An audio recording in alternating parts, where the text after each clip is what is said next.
Hey, it's our top 10 board games. Pandemic Legacy Season 1! This is the town that I live in. This is my favorite falafel stand, although it's closed because the weather's rubbish. That's the best chip shop in the world. That's the kindest news agent I've ever met, Mr. and Mrs. Shah, and the best pharmacy? Okay, it's a small town, we haven't got much here. But I bet you've got something similar going on. And now imagine that all of that was taken away from you.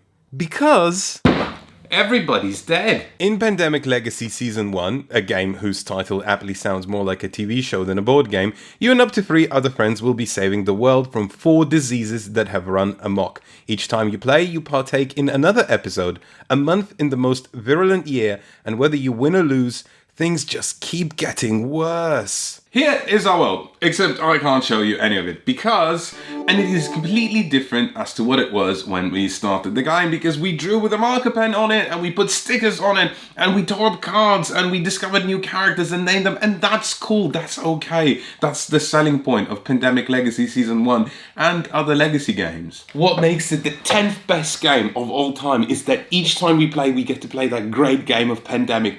But each time we play a slightly different take on that game. A take that has been partially created by us and the decisions we've made. And you know what? This is a great couples game because you get to make your own very, very ill baby. And even though thousands, maybe millions of people die through the course of this season, somehow it all manages to just feel cozy. 2 rooms and a boom!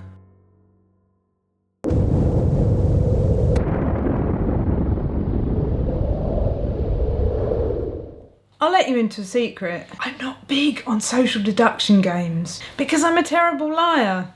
I'm a great big banana. See what I mean? Doesn't work. This is a useful skill as a board game reviewer, but not so much in a game where fibs are the accepted currency.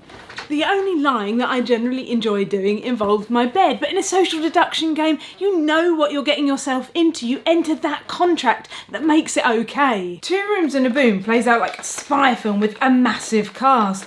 You see, there is a plot to kill the president, and you must work to keep him safe, or blow him up, depending on which side you're on. And there's between 6 and 30 of you trying to do that. And so it feels anarchic, like a spy film mixed with the Keystone Cops. It's entertainment in itself, watching people running around, deciding whether to tell the truth or tell a lie, or deciding exactly how much information from their cards they want to give each other.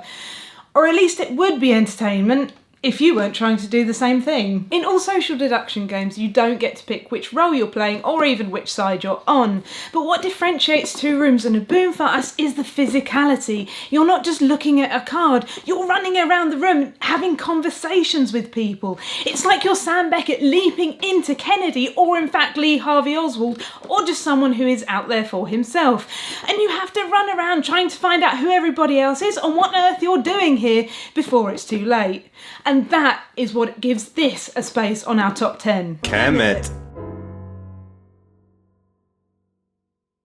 Historically themed games are hard to write jokes for because if you go for the obvious, you end up looking like a culturally insensitive idiot who has gone for the obvious. Thankfully, Kemet really isn't a historically themed game. I mean, sure, it's set in ancient Egypt and you have dice pyramids and armies that ride into battle on giant sphinxes, but all of that is just a backdrop for what is the best Dudes on a Map board game. Kemet executes exactly what it promises. You fight battles, you recruit big monsters, you develop unique strategies, and all of that might not sound like a tall order, but in our experience with this genre of games where you fight to be the biggest bad of the land, well, it's more often a pipe dream than a reality. So Kemet is number 8 because it does exactly what it says on the tin. That's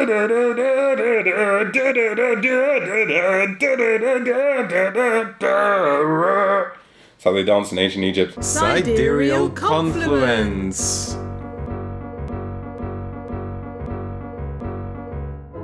Have you ever gone out to the shops to get yourself some lovely posh biscuits and then realised your funds actually only extend to the value version, but then been pleasantly surprised when you eat them and realise that underneath this horrible dull packaging they're actually a buttercream nirvana in disguise? Aside from the artwork, Sidereal Compliments is nothing like a value biscuit. It's not cheap, and you certainly can't dunk it in your tea, although the resources are consumed in real time, and there is asymmetry within the biscuits, and by biscuits I mean, of course, character races.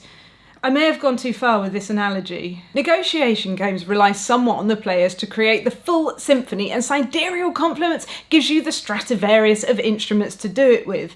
The theme is integral to the game, creating the perfect combination of interaction and interest between the players and the frenetic energy of real-time negotiation and resource management.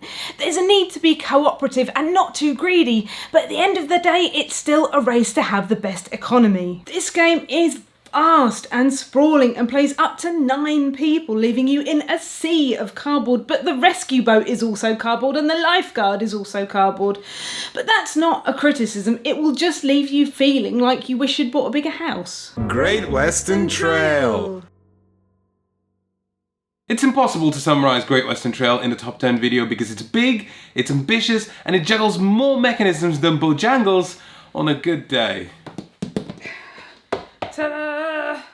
What else you want? But it deserves being our 6th best game of all time because it takes a mechanism I never really enjoyed and somehow puts in a shell that altogether ends up being one of our favourite Eurogames. I'm always enamored by this puzzle of building your deck of cows and moving your cowboy and where to stop and where to not stop, what staff to hire, do I get drunk and have a bar brawl in a saloon? It never fails to produce a tense experience that makes the familiar feel new and exciting as you're looping around the same trail that grows as the economy expands. Each journey more things get added, and then by the end of it all you can't help but look back at it and say to yourself, I remember when this was just a stable and the latrine.